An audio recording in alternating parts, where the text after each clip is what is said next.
नमस्कार दोस्तों, स्वागत है आप सभी का हिंदी स्टडी में। और आशा करती हूँ आप सभी स्वस्थ होंगे और अच्छे से तैयारी कर रहे होंगे।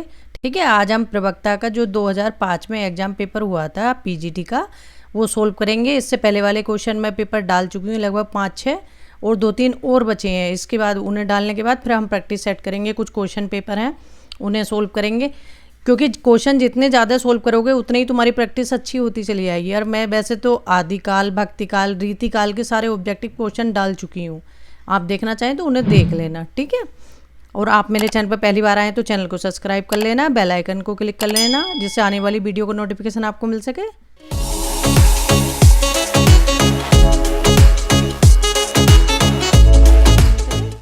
स्टार्ट करते हैं आज की क्लास अपनी।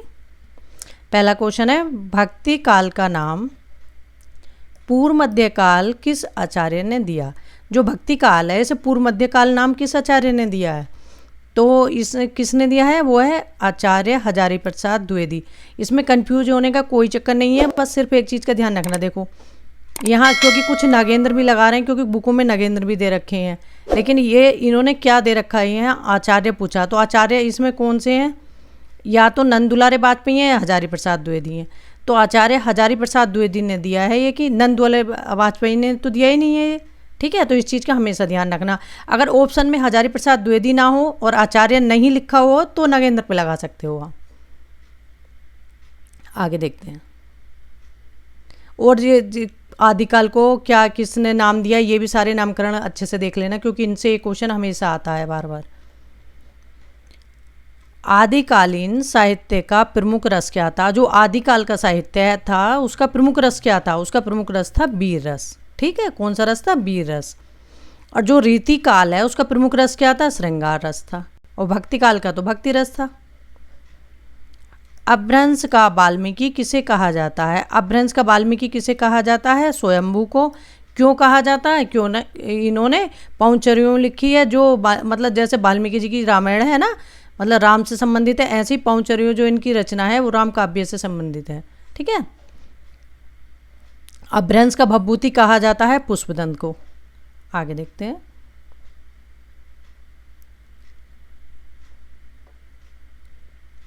फोर्थ क्वेश्चन है हमारा, किस विद्वान ने हिंदी साहित्य के प्रारंभिक काल को वीर गाथा काल नाम दिया है?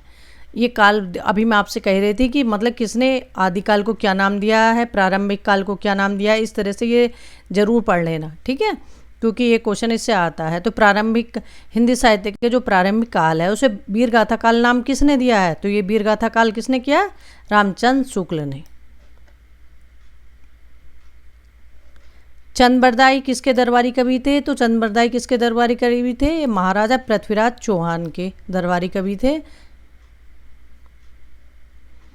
पृथ्वीराज रासो किस कवि की रचना है? पृथ्वीराज रासो किसकी रचना है? चंद्रबरदाई की रचना है। और 7 नंबर का क्वेश्चन है हमारा, कवि जगनिक की रचना का नाम है। तो जगनिक की रचना कौन सी है? वो कौन सी है? आलाखंड। आलाखंड का दूसरा नाम क्या है? परमालासु। ठीक है, आगे देखते हैं। आलाखंड कहाँ का मतलब लोकप्रिय है? तो वो है बुंदेलखंड का। आलाखंड जो है और किस ऋतु में गाया जाता है? ये वर्षा ऋतु में गाया जाता है। आगे देखते हैं। यह है भक्ति काल की समय सीमा क्या है? इसमें से हमें बताना भक्ति काल की समय सीमा क्या है। तो भक्ति काल की समय सीमा जो इसमें दे रखी, तो वो एक भी सही नहीं, वो सब इनमें से कोई नहीं है। रामचंद्र शुक्ल के अनुसार जो भक्ति काल की समय सीमा है वो 1375 विक्रम संवत से 1700 विक्रम संवत है। ठीक है, और जब अगर तुम्हें ईस्वी में निकालना है तो 57 इसमें से माइनस कर देंगे तो आपके ईस्वी निकल जाएंगे इसमें से। रामचंद्र शुक्ल का जो हिंदी साहित्य का इतिहास है वो विक्रम संवत में बटा हुआ है, ना कि ईस्वी में। ये क्वेश्चन भी पूछा गया है कि जो रामचंद्र शुक्ल जी का इतिहास है वो विक्रम संवत में बटा हुआ है, या मतलब उन्होंने जो काल विभाजन करा है ये उसमें मतलब ईस्वी में करा है। ज्ञानमार्गी शाखा के कवियों को किस नाम से पुकारा जाता है? जो ज्ञानमार्गी शाखा के कवि हैं उन्हें किस नाम से पुकारा जाता है? उन्हें संत कवि के नाम से। ज्ञानमार्गी शाखा के प्रतिनिधि कवि कौन थे? कबीर। जायसी किस धारा के कवि हैं? तो जायसी किस धारा के कवि हैं? प्रेमाख्यान काव्य धारा के कवि हैं। और प्रेमाख्यान काव्य धारा के प्रतिनिधि कवि भी कौन है? जायसी हैं। पद्मावत काव्य के रचनाकार का नाम है, तो पद्मावत किसकी रचना है? मलिक मोहम्मद जायसी की रचना है पद्मावत। ठीक है, इनके पद्मावत जो मलिक मोहम्मद जायसी है, इनके यश का आधार क्या है? पद्मावत है। इन मुसलमान हरिजन पर कोटिक हिंदू बारिये, ये पंक्तियाँ किसकी हैं? ये पंक्तियाँ हैं भारतेंदु हरिचंद की। और इन्होंने किस में ये पंक्तियाँ लिखी हैं? तो ये लिखी हैं उत्तर भक्तमाल पर, जो इनकी रचना है उत्तर भक्तमाल, उसमें ये पंक्तियाँ हैं कि इन मुसलमान हरिजन पर कोटिक हिंदू बारिये।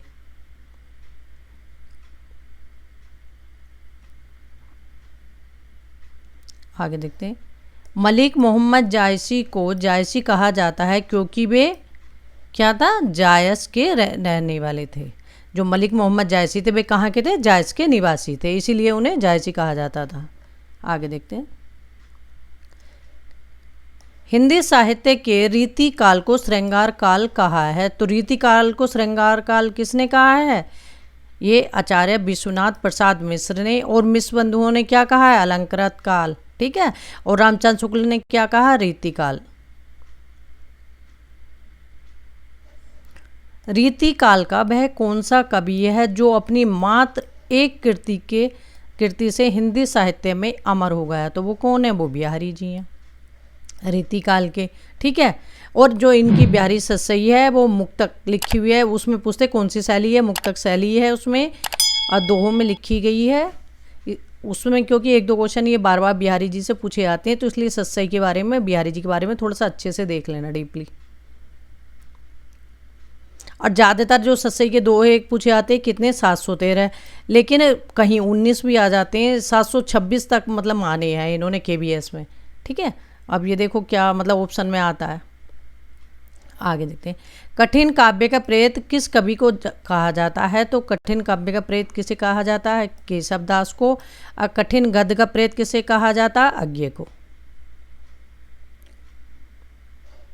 भूषण बिनु न ब्राजई कविता बनीता मित, यह कथन किसका है? तो ये कथन है केशव दास का।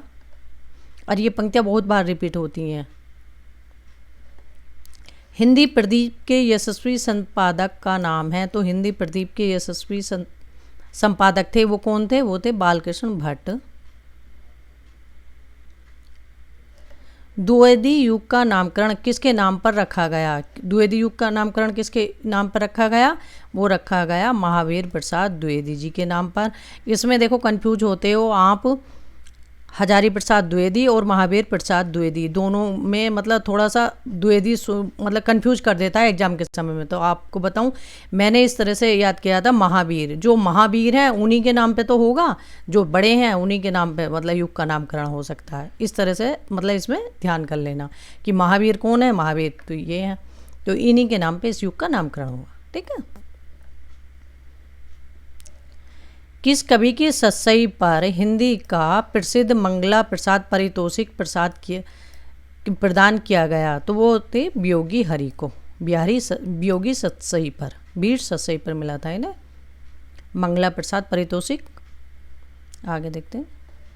छायावाद का पूर्व आवास किस कवि की रचनाओं में प्रकट हुआ? तो वो किस कवि की रचनाओं में प्रकट हुआ छायावाद का पूर्वाभास? वो हुआ मुकुटधर पांडे की रचनाओं में, ये रामचंद्र शुक्ल ने कहा था। निम्नलिखित में से सरस्वती पत्रिका के संपादक नहीं है, तो सरस्वती पत्रिका के संपादक कौन नहीं है? वो नहीं है शांति प्रिय द्विवेदी। और इसमें से ये तीनों सरस्वती पत्रिका के संपादक रहे। पहले तो थे श्याम सुंदर दास, और 1903 से 1920 तक रहे महावीर प्रसाद द्विवेदी सरस्वती पत्रिका के संपादक। ठीक है, नागरी प्रचारणी पत्रिका और सरस्वती पत्रिका, इन दोनों को थोड़ा अच्छे से देख लेना, इन दोनों से क्वेश्चन आ जाते हैं। कवि त्रिलोचन का पूरा नाम क्या था? त्रिलोचन का पूरा नाम क्या था? वासुदेव सिंह। और ये किस लिए प्रसिद्ध हैं? सानेट के लिए प्रसिद्ध हैं त्रिलोचन। संवेदात्मक ज्ञान और ज्ञानात्मक संवेदन सूत्र के प्रयोक्ता कौन है? वो हैं गजानन माधव मुक्तिबोध।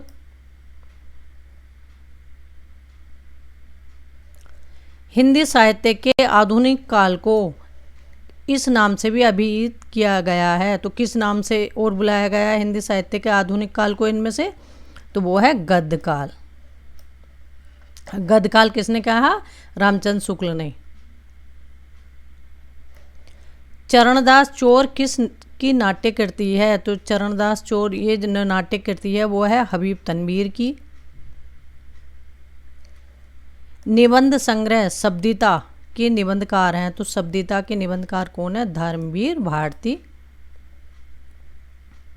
निराला की साहित्य साधना आलोचना कृति कितने भागों में है? तो निराला की जो साहित्य साधना आलोचना कृति है ये है 3 भागों में। और ये किसने लिखी थी? रामविलास शर्मा ने लिखी है, क्योंकि ये ऐसे भी पूछी जाती कि निराला की साहित्य साधना किसकी रचना है? ये रामविलास शर्मा की रचना है। और ये 3 भागों में के नाम पूछ लें तो पहला है मुंडेर पर, और दूसरा है देर सवेर, तीसरा है आपस की बात थी। 3 भागों में है ये। आगे देखते हैं 29 क्वेश्चन।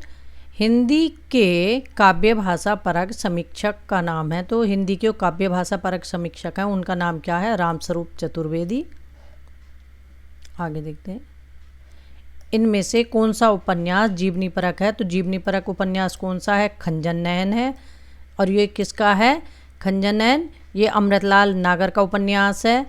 क्योंकि ये खंजन नयन किसके लिए लिखा गया है ये क्वेश्चन भी बना है, तो ये सूरदास जी से संबंधित है। ऐसे ही इन्होंने जीवनी परक उपन्यास एक और लिखा है, वो है तुलसीदास जी से संबंधित, वो है मानस का हंस। ठीक है, आगे देखते हैं।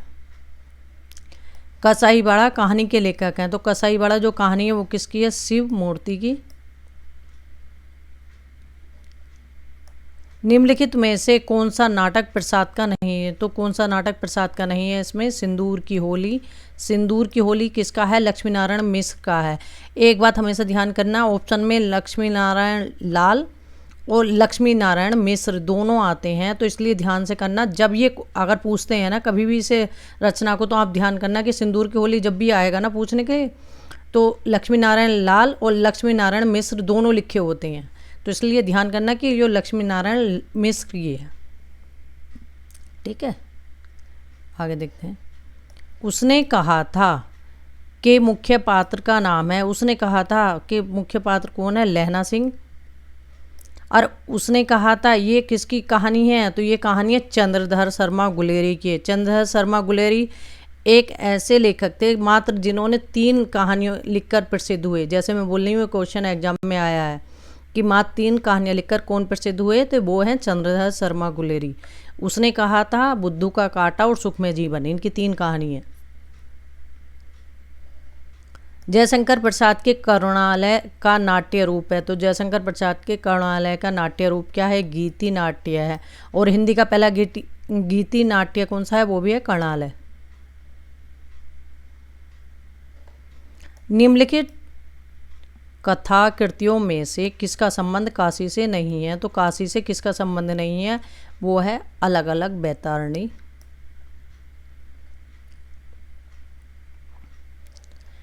कस्तूरी कुंडल बसे आत्मकथा है, तो कस्तूरी कुंडल बसे ये आत्मकथा किसकी है?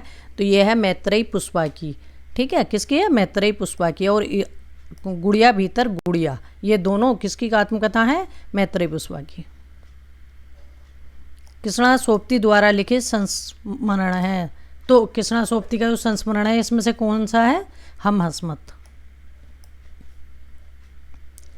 प्लाट का मोर्चा रिपोर्टार्ज के लेखक हैं, तो प्लाट का मोर्चा शमशेर बहादुर सिंह का है।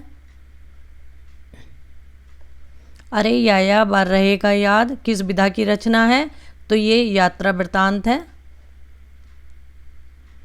अरे याया बार रहेगा याद और एक बूंद सहसा उछली, ये दोनों यात्रा वृत्तांत पूछे आते हैं एग्जाम में, किसके हैं? आज्ञा के हैं।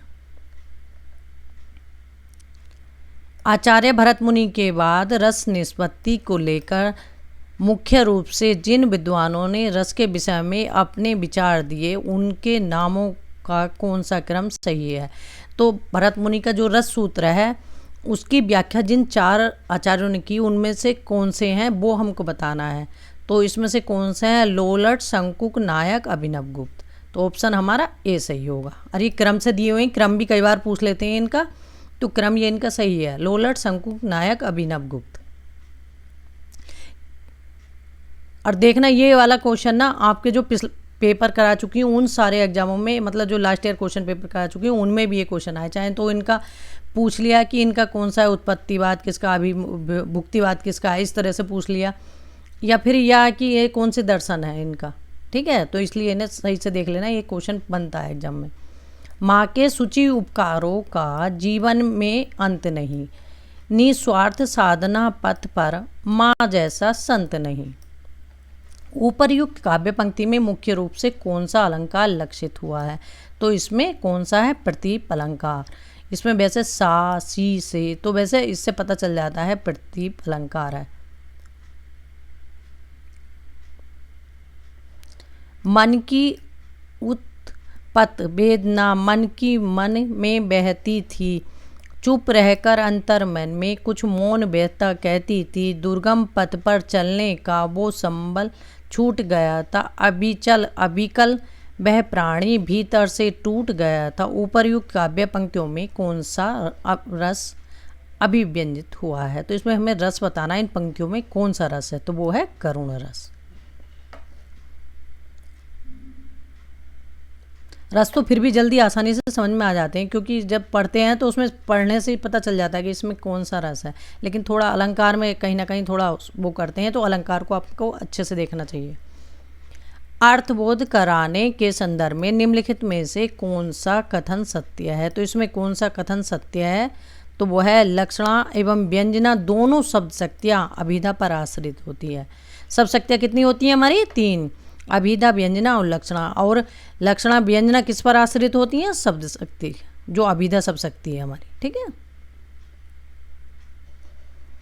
हम जो कुछ देख रहे हैं सुंदर है, सत्य नहीं है, यह दृश्य जगत भाषित है, बिन कर्म शिवत्व नहीं। उपर्युक्त काव्य पंक्तियों में निम्नलिखित में से कौन सा छंद है, तो इसमें छंद बताना है, तो इसमें 14 मात्राओं की यति से 28 मात्राओं वाला छंद है, ठीक है। तो ऑप्शन है हमारा ए सही होगा। मात्राएं लगानी आती होंगी आपसे और पता होगा कि किस में कितनी मात्राएं होती हैं, तो कभी गलत नहीं होगा यह क्वेश्चन छंद का। जब द्रास बटालिक टाइगर हिल की सीमा लगी लड़जने, जब शहादत लेते हिमगिरी की चट्टाने लगी गरजने, तब जाग उठे ये शेर बबर, पौरुष हुंकार उठा था, मातृभूमि की बलि वेदी पर लहू पुकार उठा था। उपर्युक्त काव्य पंक्ति में कौन सा काव्य गुण व्यंजित हो रहा है, तो इसमें काव्य गुण कौन सा है, वो है ओज गुण, ठीक है। वीरतापूर्ण जहाँ बात की जाए वहाँ ओजी गुण होता है। गुण हमारे कितने होते हैं काव्य के, काव्य कितने गुण होते हैं, 3, प्रसाद, ओज और माधुर्य।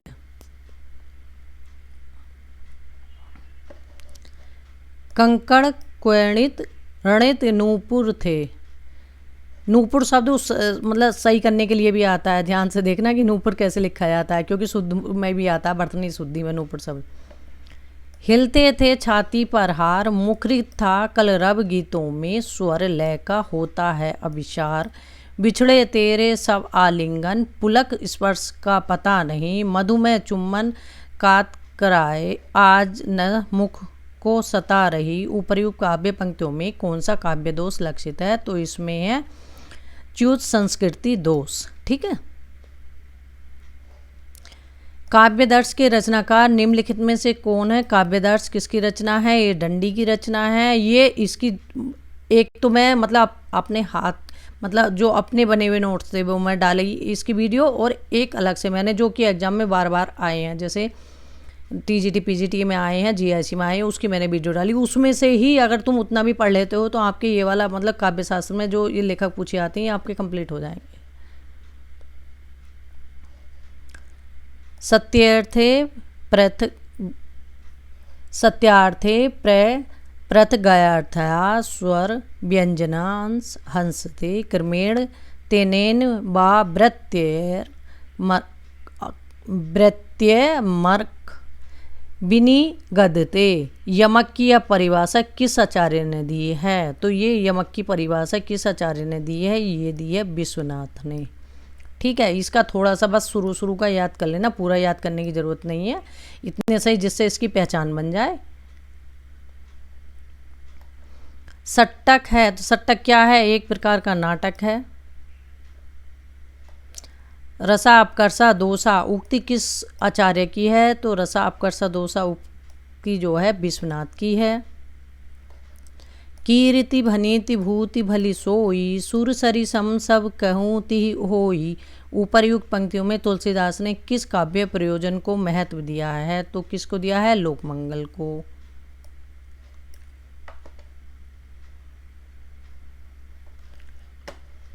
मुख कमल समीप सजे थे दो किसलय दल पुरैन के। ऊपरयुक्त पंक्तियों में कौन सा अलंकार है? तो इसमें रूपक अलंकार है। रीति संप्रदाय से संबंधित काव्य शास्त्रीय ग्रंथ है। रीति संप्रदाय से संबंधित जो काव्य शास्त्रीय ग्रंथ है वो कौन सा है? काव्य अलंकार सूत्रवृत्ति। घनाक्षरी छंद है तो इसमें कौन सा? घनाक्षरी जो छंद है कैसा है? मात्रिक है या वर्णिक है? तो वो कैसा छंद है? वर्णिक छंद है। छंद कितने होते हैं? दो, वर्णिक और मात्रिक। वैसे तो कहीं कहीं मुक्तक भी छंद दे रखा है, लेकिन जो एग्जामिनर ने कभी भी माने हैं एग्जाम में, पुराने पेपरों में देखना तो केवल दो ही माने हैं। आचार्य भरत के अनुसार गुण कितने हैं? भरत के अनुसार गुण हैं 10, लेकिन वामन ने गुण कितने माने? 20। भाव शांति, भाव संधि और भाव सबलता का संबंध भाव से किस भेद से है? तो भाव के किस भेद से है? वो है संचारी भाव से। चिर जीवो जोरी जुरे क्यों न सनेऊ गंभीर, को घटी के ब्रस भानु जावे हलदर के बीर। ये पंक्तियां किसकी हैं? ये बिहारी जी की पंक्तियां हैं और इसमें सब शक्ति कौन सी है? व्यंजना सब शक्ति है। वाक्य रसात्मक काव्यम किसके कथन है? ये विश्वनाथ का वाक्य रसात्मक काव्यम। प्रसन्नता शब्द में कौन सी ध्वनि है? तो प्रसन्नता शब्द में कौन सी ध्वनि है? युग्मक ध्वनि। युग्मक ध्वनि कौन सी होती है? एक ही वर्ण का दो बार आना। एक तो मतलब ये दो तरह से है ना युग्मक ध्वनि, मतलब जैसे एक छोटा ना, एक मतलब एक आधा ना, एक पूरा ना। ठीक है, इसमें है प्रसन्नता में। आचार्य देव ने किस भाव को 34वां संचारी भाव माना है? तो देव ने किसको माना है? छल को 34वां संचारी भाव माना है, छलनामक। एको रसा करुणा किस कवि की उक्ति है? एको रसा करुणा ये है भवभूति की, और इन्होंने उत्तर रामचरितम लिखा था उस समय से इन्होंने एको रस करुणा उसमें मतलब दिया है। चरण कमल बंदो हरिराई में कौन सा अलंकार है? तो चरण कमल बंदो हरिराई में कौन सा अलंकार है? रूपक अलंकार है। सिंधु सेज पर धरा वधु अब तनिक संकुचित बैठी सी, इस अवतरण में कौन सी सब शक्ति है? तो इसमें सब शक्ति है व्यंजना सब शक्ति है। निम्नलिखित में से भाषा की प्रमुख प्रकृति कौन सी है? तो भाषा की प्रकृति क्या है? जटिल से सरलता की ओर जाती है भाषा हमेशा। ठीक है, और भाषा एक और पूछते हैं कि भाषा पैतृक संपत्ति है? नीचे जैसे इसमें दे रखा है ऐसी वो दे देते हैं क्या मतलब भाषा पैतृक संपत्ति है? तो भाषा पैतृक संपत्ति नहीं है। ठीक है, इस चीज़ का भी ध्यान करना। अंगिका किस राज्य की बोली है? तो अंगिका किस राज्य की बोली है? ये बिहार की है। आगे देखते हैं 67 क्वेश्चन। त्रिलोचन शास्त्री की कविताएं हिंदी के अतिरिक्त किस अन्य उपभाषा में हैं? तो त्रिलोचन शास्त्री की जो कविताएं हैं वो मैथिली भाषा में हैं, दूसरी हिंदी के अलावा। किस तिथि को हिंदी को राजभाषा बनाने का निर्णय लिया गया? हिंदी राजभाषा, हमारी राजभाषा कौन सी है? हिंदी है, और दूसरी कौन सी है? अंग्रेजी है। ठीक है, और हिंदी को राजभाषा बनाने का कब निर्णय लिया गया? 14 सितंबर 1949 को। और इसके राजभाषा आयोग के अध्यक्ष कौन थे? बीजी खेर, बाल गंगाधर, सॉरी दोस्तों, बीजी खेर।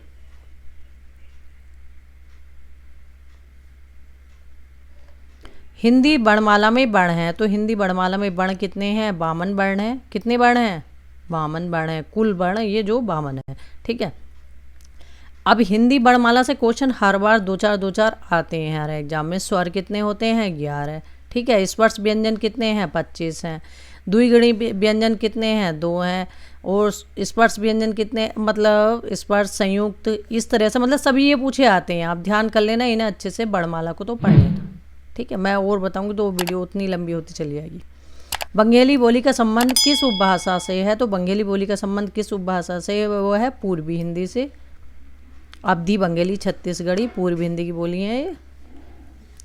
कर्ता के साथ ने का प्रयोग न होना किस उपभाषा की प्रमुख विशेषता है? तो कर्ता के साथ ने का प्रयोग ना होना किस भाषा की विशेषता है? यह है पूर्वी हिंदी की। ठीक है। कवि का स्त्रीलिंग है, तो कवि का स्त्रीलिंग क्या है? कवयित्री। ऋषि का स्त्रीलिंग क्या है? ऋषिका। निम्नलिखित में से कौन सा अल्पविराम है? जिसे इंग्लिश में कोमा बोलते हैं वो हिंदी में क्या है? अल्पविराम। ठीक है। संज्ञाओं के साथ आने वाली विभक्तियों को क्या कहते हैं? तो संज्ञाओं के साथ जो विभक्ति आती है उन्हें क्या कहते हैं? विश्लिष्ट। ठीक है। और जो सर्वनाम के साथ विभक्ति आती हैं उन्हें कहते हैं संश्लिष्ट।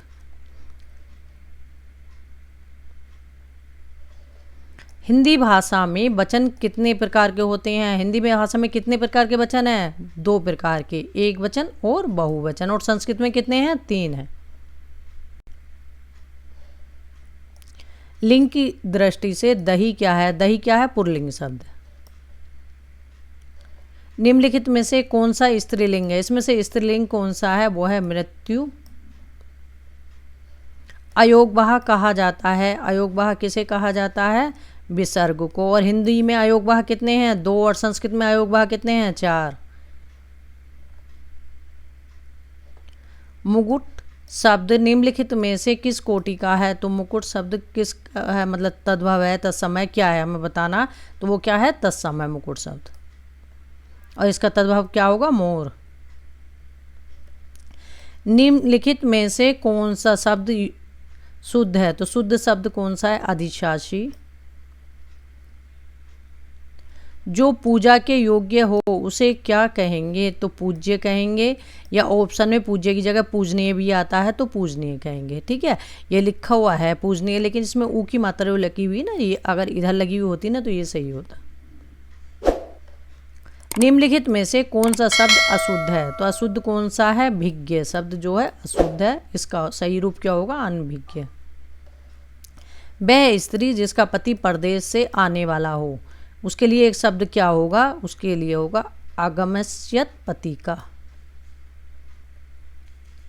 वकील किस भाषा का शब्द है? वकील किस भाषा का शब्द है? अरबी भाषा का शब्द है। ठीक है। हिंदी किस भाषा का शब्द है? कमेंट करके मुझे बताना। हिंदी और उर्दू किस भाषा के शब्द हैं? दोनों को बताना कमेंट करके।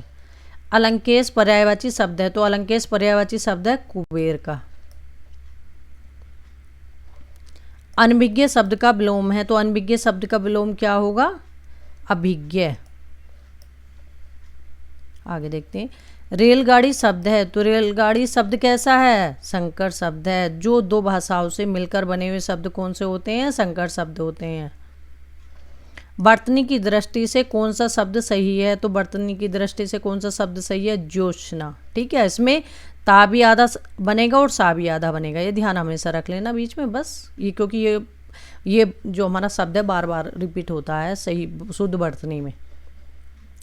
वर्तनी की दृष्टि से शुद्ध शब्द है, तो मतलब सही शब्द कौन सा है? सन्यासी।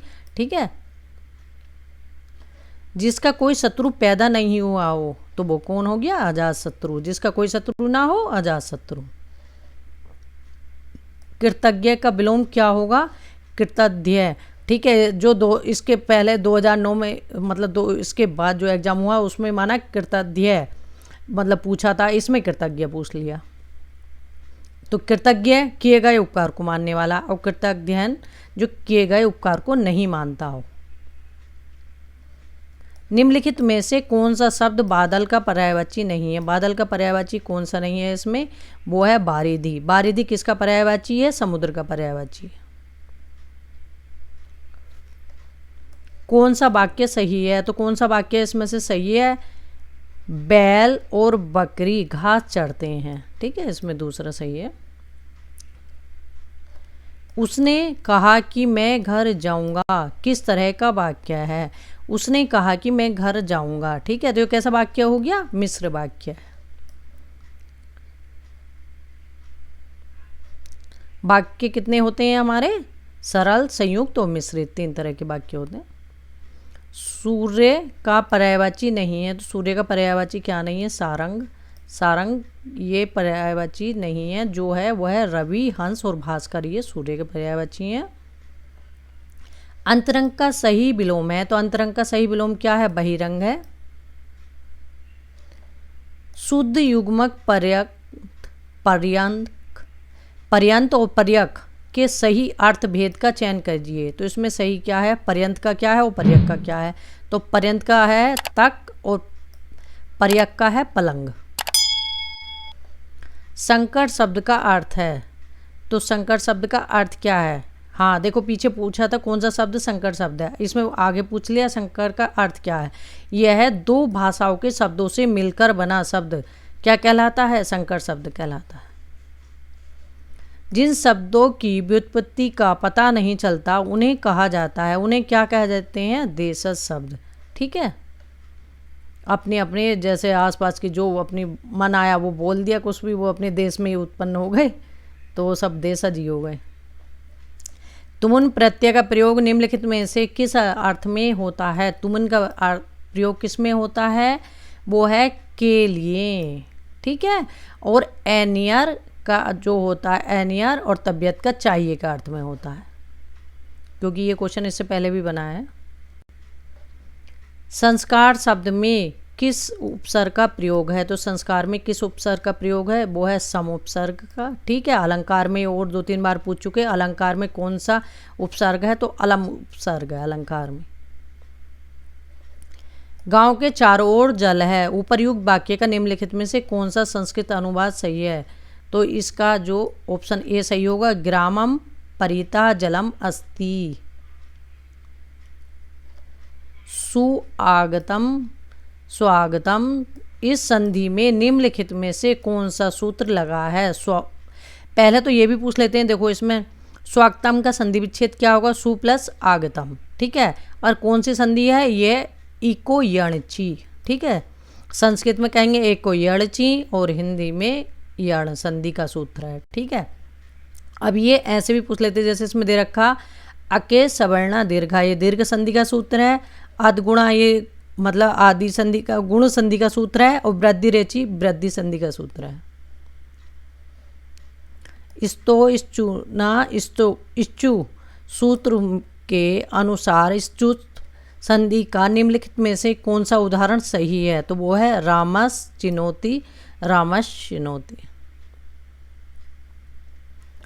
निम्नलिखित में से कौन सी रचना लघुत्रय में नहीं है? तो लघुत्रय में कौन सी नहीं है? ऋतु संहारम नहीं है। ठीक है, लघुत्रय में ये जो है रघुवंशम, मेघदूतम, कुमार संभवम, ये तीनों रचनाएं किन की हैं? कालिदास जी की हैं। बृहत्रय में कौन से आते हैं? इन्हें याद कर लेना कि कुरमे, कु रे मैं ए, देख दोनों का एक एक वर्ड, मतलब तीनों का एक एक वर्ड ले लेना। ठीक है, तो कुरमे तो आपको याद हो जाएंगी ये लघुत्रय में। और किसुने तो ये होंगे आपके बृहत्रय। किसुनो मतलब किरातार्जुनियम, शिशुपाल वध्यम और नैषधेय चरितम, ये बृहत्रय में आती हैं आपकी। निम्नलिखित में से कौन कवि अर्थगौरव के लिए प्रसिद्ध है? तो अर्थगौरव के लिए प्रसिद्ध कौन है? भारवी। कालिदास किसके लिए? उपमा के लिए प्रसिद्ध हैं। बभूव धातु रूप किस लकार का है? तो यह है लिट लकार का। उपसर्ग से संबंधित सूत्र है, तो वो है प्रादया।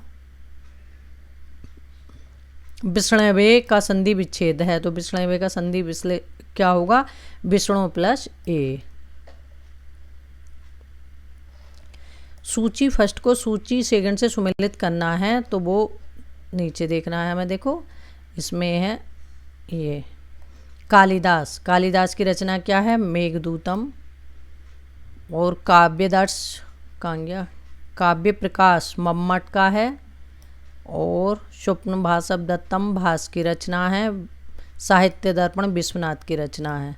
तो इसमें ऑप्शन हमारा कौन सा सही होगा?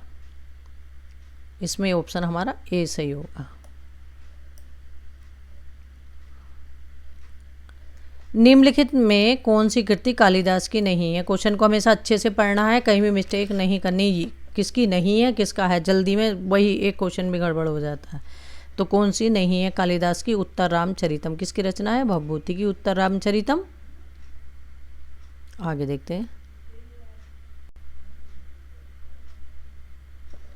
निम्नलिखित में से पितरों शब्द का कौन सा समास विग्रह उपयुक्त है? तो पितरों का समास विग्रह कौन सा होगा? माता च पिता च। लोट लकार का प्रयोग किस अर्थ में होता है? तो लोट लकार का प्रयोग किस अर्थ में होता है? आज्ञा या आशीर्वाद के अर्थ में। ठीक है। चाहिए के अर्थ में किसका होता है? विधिलिंग लकार का प्रयोग चाहिए के अर्थ में। ठीक है। और भूतकाल के लिए लट लकार और वर्तमान के लिए लट लकार। लट लकार भविष्य के लिए। अस्मभ्यम शब्द का अस्मभ्याम शब्द रूप है, तो अस्मभ्याम शब्द रूप है अस्मत् शब्द के चतुर्थी बहुवचन का। पट धातु के लट लकार उत्तम पुरुष बहुवचन का रूप निम्नलिखित में से कौन होगा? तो वो होगा अपठाम। धातु रूप शब्द रूप ये तो आपको पढ़ने ही पड़ेंगे, क्योंकि रटने ही पड़ेंगे, बिना रटे तो इसका काम चलने वाला नहीं। मत्याम शब्द रूप है, तो मत्याम शब्द रूप है इनमें से कौन सा? मति शब्द के सप्तमी एक वचन का। युधिष्ठिर में कौन सा समास है? तो युधिष्ठिर में कौन सा समास है? अलुक।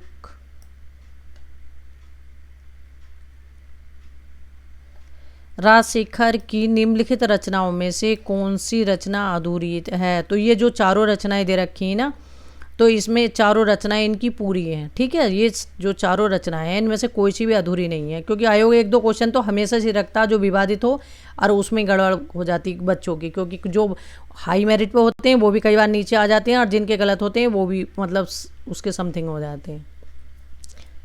तो इसमें जो इनकी अधूरी रचना है वो है इनकी बाल भारत। ठीक है। अधूरी रचना कौन सी थी? बाल भारत। केवल इसमें 2 ही अंक है बाल भारत में, और ये इनकी सब पूरी रचना है। उड्डायन का संधि विच्छेद क्या है? उत प्लस डायन। उड्डायन का संधि विच्छेद क्या है? उड्डायन।